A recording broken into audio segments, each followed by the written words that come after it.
ГСП онлайн. Городские новости сейчас.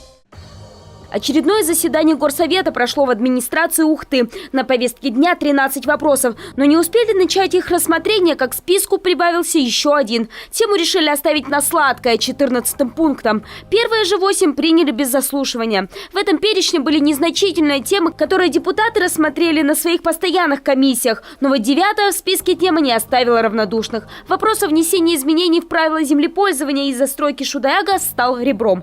Детальный план был утвержден еще в 93-м, а вот через 20 лет, в 13-м году, при утверждении генплана Ухты его не учли. Правила землепользования просто необходимо привести в соответствие с данным проектом детальной планировки. Никакие проекты дорог здесь не представлены, все дороги остаются какими были, согласно генеральному плану. Вот. Единственное, что меняются проезды внутри самого жилого района для удобства и доступа к земельным участкам. Это необходимо, чтобы люди наконец-то смогли начать элементарное строительство на своих участках. Только вот не все так просто. Сначала требуется привести в соответствие все землемерные вопросы. Ведь изначально район для многодетных и малоимущих. Землю им должны были дать бесплатно, только вот по закону не больше 20 соток. Хотя по кадастровым паспортам часть участков под критерий не подходит. 20 соток 0,8, 20 соток 0,3. Это как? И они уже, эти участки, не попадают под бесплатное распределение малоимущих. Куда, почему эти участки, какой был смысл или какое было техзадание нарезать участки, закадастрировать площадью той, которую нельзя потом отдать малоимущим. Тем не менее, в новом районе Шудаяга нужно построить дорогу. К слову, ее должны сделать по решению суда.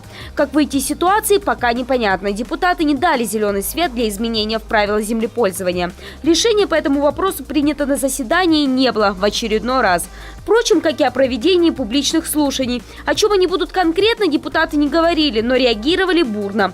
Очевидно, на них бы рассматривали изменения, касающиеся благоустройства города и сферы ЖКХ. Очень неоднозначные изменения. 10-е правила гласят: чистить обязательно все, вывоза снега нигде не заложено. Сегодня, если администрация решила снег вывозить, это право собственника принять в доме решение, но не обязанность. Это не войдет в обязательный перечень работ, и мы предложить не можем. Но коснется этого любого жителя в городе. То есть пришли, снег не вывезен, кому дали? Собственнику, или они пишут юрлицо, обслуживающему данный дом? Чтобы сегодня вывозить снег с дома, расчеты сделали все управляющие компании. На весь тариф надо еще рубль накинуть. Десертом стал вопрос номер 14, внесенный в повестку прямо перед заседанием. Он коснулся участка земли за главным зданием Транснефти. Депутаты посчитали продление аренды на эту землю неправомерным. Несколько лет она просто пустовала. Когда по закону стали выходить все сроки, на месте началась стройка или просто вид бурной деятельности. Очевидно, участок уж очень лакомный, раз вокруг него не умолкают споры. Присутствующим было предложено проголосовать за обращение в прокуратуру с просьбой проверить, действительно ли имел право Росреестр продлить аренду этого места. Но от чего-то и это предложение не достигло решения. В итоге в этом заседании у 3 вопросов «принять» нельзя, «отказать» так и не было расставлено запятых. Может, на следующей встрече? Посмотрим 18 апреля.